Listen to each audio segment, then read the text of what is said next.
Constitution of the United States. Taking their oath, these men and women join the sheriff's posse, driven by their own personal convictions concerning illegal immigration.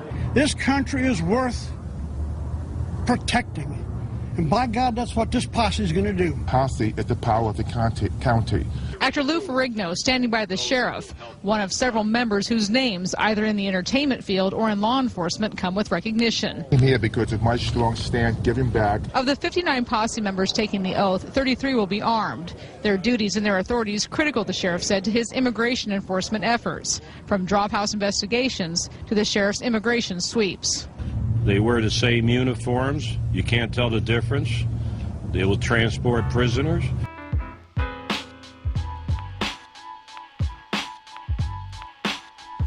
Peace, world majority brothers and sisters. Ice-breaking time. Last week we encouraged folks to engage in political struggle beyond the mere act of voting. Timely enough, the Center for American Progress has released a study detailing a fraction of the economic effects of the boycott against Arizona for its implementation of SB 1070. The CAP's conservative estimate shows that more than $140 million has been lost in meeting and convention business. The breakdown of this is that the hotel industry losses during the first 4 months after the signing of the law are estimated to be at about $45 million, and visitors would have spent an additional $96 million during their stays. A representative of CAP says, "This is as much, I think, to serve a warning to other states, particularly those who rely on tourism and conferences and conventions, that there is an economic impact to it. We feel like this is a very modest slice, just a piece of what the economic impact is, and we don't think that we're overstating it or overselling it. And if anyone wants to blame anyone about economic losses to the state, why don't you put that $140 million plus on the tab of Jan Brewer, Russell Pierce, Corrections Corporation of America, and Joe Arpaio to begin with? Because Brewer's got $4 million in cash to burn traveling to San Francisco for the SB 1070 court hearings. Russell Pierce is receiving scholarships to go to American Legislative Exchange Council meetings in D.C. to write SB 1070. CCA is making buku green putting Brown behind bars.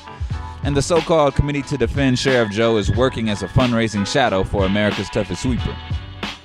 So anyone trying to defend and stick up for Arizona should look to those tramplers of justice, mongers of fear and hate, and accomplices and practitioners of racism to pay for any financial losses incurred.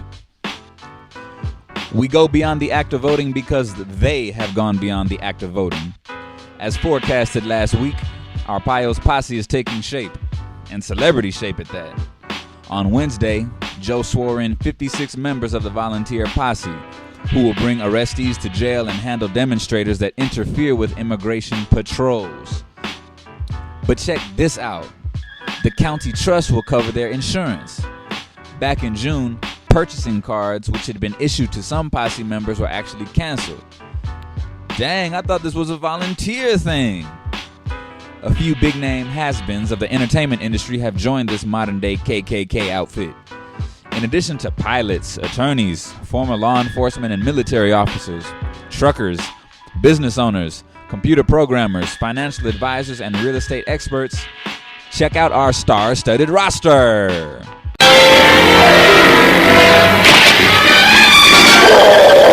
Why, there goes Lou Ferrigno taking firearms away from criminals in the forests of Arizona, doing the job that Smokey the Bear and the federal government just have refused to do.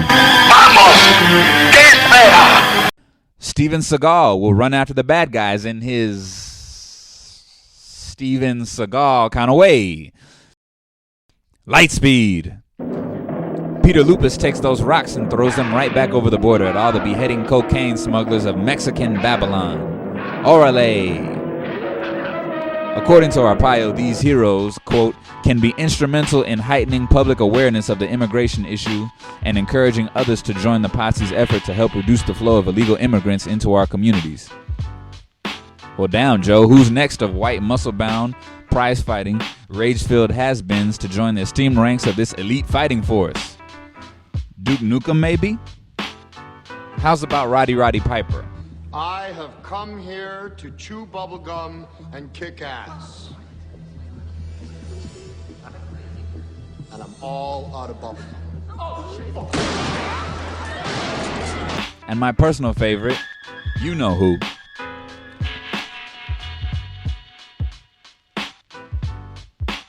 Besides the fact that at least 100,000 members of the migratory community have left Arizona since the beginning of 2010, the other reason that this posse should be criticized is its historical companionship to what South Carolina was doing as far back as the 17th century.